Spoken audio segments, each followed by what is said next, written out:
Hello बच्चों, आज हम कक्षा 8 की भूगोल की पुस्तक संसाधन एवं विकास के एमसीक्यूज़ करेंगे।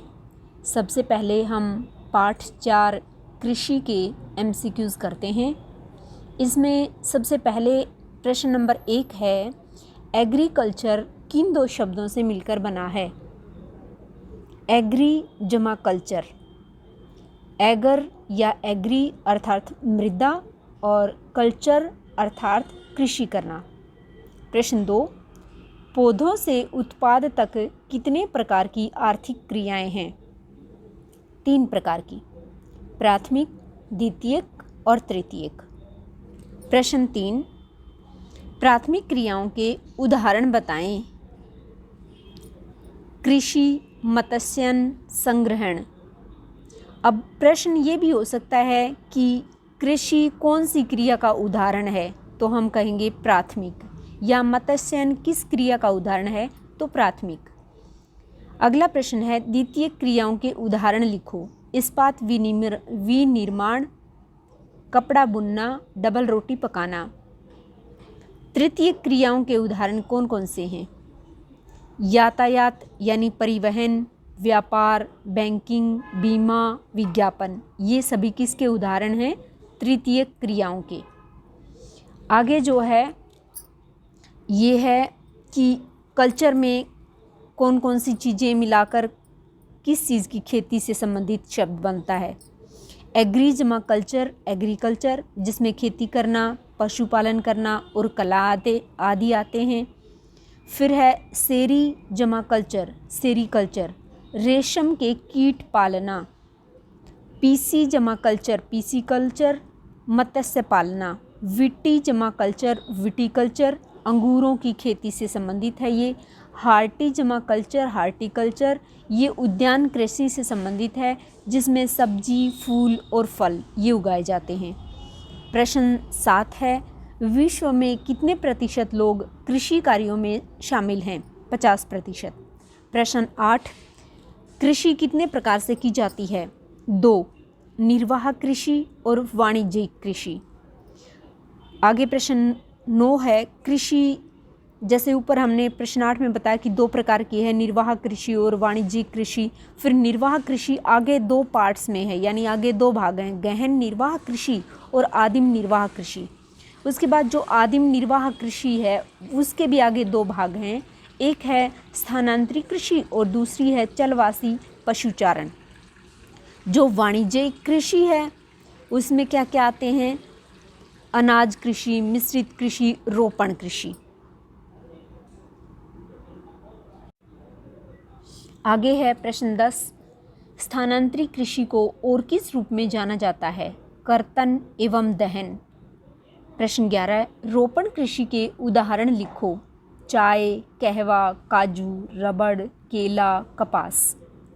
प्रश्न 12, मुख्य खाद्य फसलों के नाम बताओ। गेहूं, चावल, मक्का, बाजरा। प्रश्न 13, विश्व की मुख्य खाद्य फसल का नाम क्या है? चावल। प्रश्न 14, चावल उत्पादन में अग्रणी देश कौन सा है, यानी सबसे ज़्यादा किस देश में चावल उगाए जाते हैं? चीन। प्रश्न 15, गेहूं को भारत में कौन सी ऋतु में बोया जाता है या उगाया जाता है? शीत ऋतु में। प्रश्न 16, सुनहरा रेशा के रूप में कौन सी फसल जानी जाती है? पटसन। प्रश्न 17, कॉफ़ी उत्पादक में अग्रणी देश कौन सा है? ब्राज़ील। 18 प्रश्न नंबर, मोटे अनाज के रूप में कौन सी फसल जानी जाती है? ज्वार, बाजरा, रागी। प्रश्न 19, कृषि को प्रभावित करने वाले कारक कौन कौन से हैं? स्थलाकृति, मृदा और जलवायु। प्रश्न 20, एग्रीकल्चर शब्द की उत्पत्ति किस भाषा से हुई है? लैटिन भाषा से। वैसे ज़्यादातर जो शब्द आते हैं उनकी उत्पत्ति लैटिन भाषा से ही मिलती है, तो एग्रीकल्चर शब्द की उत्पत्ति भी लैटिन भाषा से है।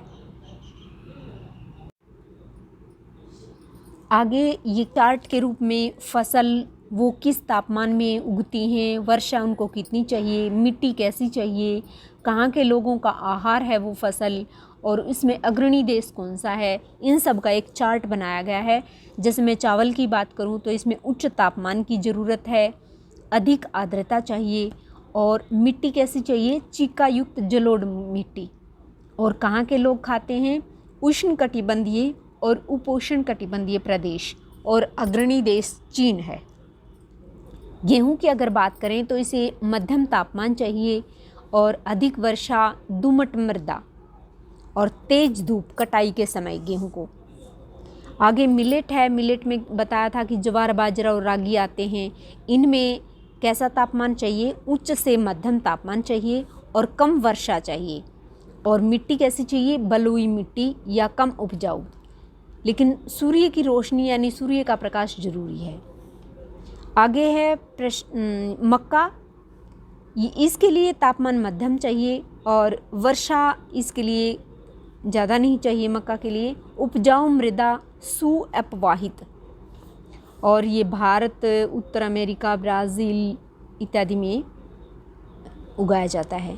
कपास के लिए उच्च तापमान चाहिए, हल्की वर्षा चाहिए और काली और जलोढ़ मृदा चाहिए।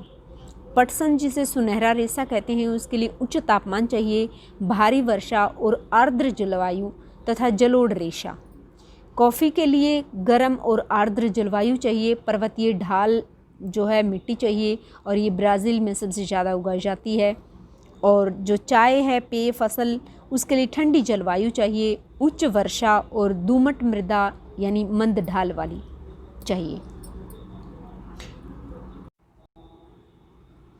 अब हम पाठ 5 उद्योग के MCQs करते हैं।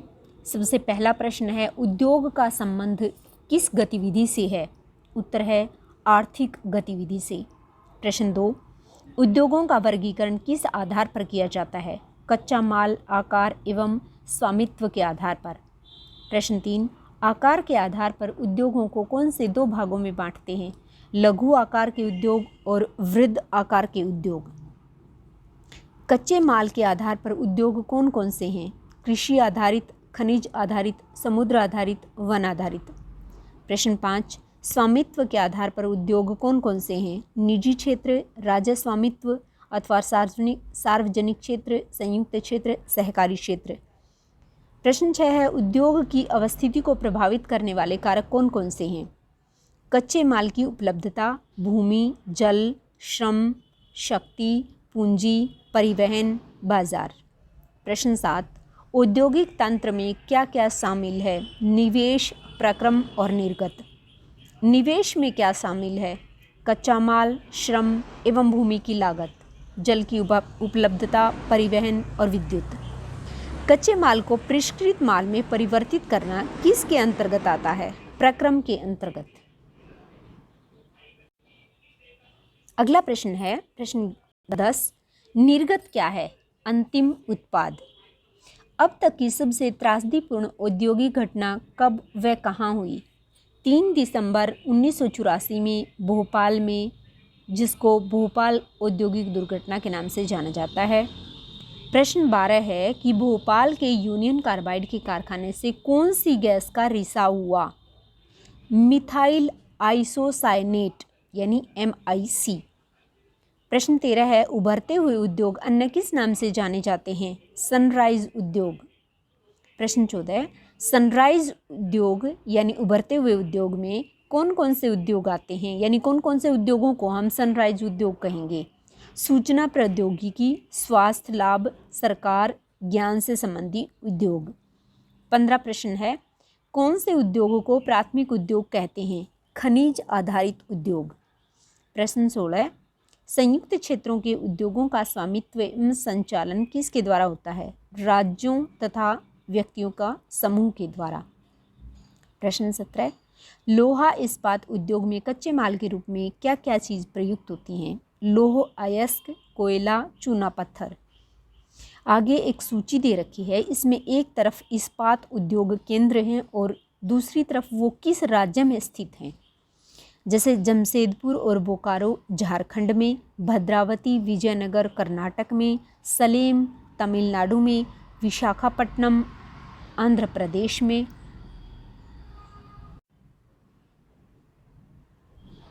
भिलाई छत्तीसगढ़ में, राउरकेला उड़ीसा में, बर्नपुर दुर्गापुर पश्चिमी बंगाल में। भारत, अगला प्रश्न है 19, भारत में सर्वप्रथम लौह इस्पात कारखाना कहाँ पर स्थापित किया? झारखंड में सन 1907 में। और नाम क्या था उसका? Tata iron and steel limited यानी टिस्को। प्रश्न 20 है, यह कारखाना जमशेदपुर स्टील संयंत्र किन नदियों के संगम पर स्थित है? यानी कौन कौन सी नदी, दो नदियां जो है वो मिल रही हैं जहाँ पर ये कारखाना स्थित है, तो उन नदियों के नाम बताने हैं। कौन कौन सी नदी है वो? स्वर्ण रेखा नदी और खरकई नदी के संगम पर। प्रश्न 21, प्राकृतिक रेशों के नाम बताओ। ऊन, सिल्क, कपास, जूट, लीनन। प्रश्न 22, मानव निर्मित रेशे कौन कौन से हैं? पॉलिस्टर, नाइलॉन, एक्रिलिक और रेयान। प्रश्न 23, देश का पहला वस्त्र उद्योग कारखाना कहाँ स्थापित किया गया? कोलकाता में 1808 में। और अगर दूसरे की बात करूं जो कि यंत्रीकृत वस्त्र मिल था, वो था बम्बई में 1854 में स्थापित किया गया था। प्रश्न 24, किसको भारत का मैनचेस्टर कहा जाता है? अहमदाबाद गुजरात को, जो कि साबरमती नदी के किनारे पर स्थित है। प्रश्न 25, कौन से शहर को जापान का मैनचेस्टर के नाम से जाना जाता है? ओसाका। प्रश्न 26, देश में सबसे पहले सूचना प्रौद्योगिकी नीति की घोषणा कौन से राज्य सरकार ने की थी? कर्नाटक ने। प्रश्न 27, अंतिम उत्पाद के दो उदाहरण बताइए। चीनी और इस्पात। प्रश्न 28 है, सिलिकॉन घाटी कहाँ पर अवस्थित है? कैलिफोर्निया में। प्रश्न 29, कृषि आधारित उद्योग के दो उदाहरण लिखो। सूती वस्त्र उद्योग, चीनी उद्योग। प्रश्न 30, कुटीर उद्योग के दो उदाहरण बताओ। टोकरी बनाना, मिट्टी के बर्तन बनाना। प्रश्न 31, तृतीय क्रियाकलाप के दो उदाहरण बताओ। व्यापार, बैंकिंग। प्रश्न 32, सबसे बड़ी झील का नाम बताओ। सुपीरियर झील। प्रश्न 33, संयुक्त राज्य अमेरिका का एक महत्वपूर्ण इस्पात नगर का नाम बताओ। पिट्सबर्ग। प्रश्न 34, एक ऐसी प्रक्रिया जिसमें धातुओं को उसके अयस्कों द्वारा गलनांक बिंदु से अधिक तपाकर निष्कर्षित किया जाता है, उसे क्या कहते हैं? प्रगलन।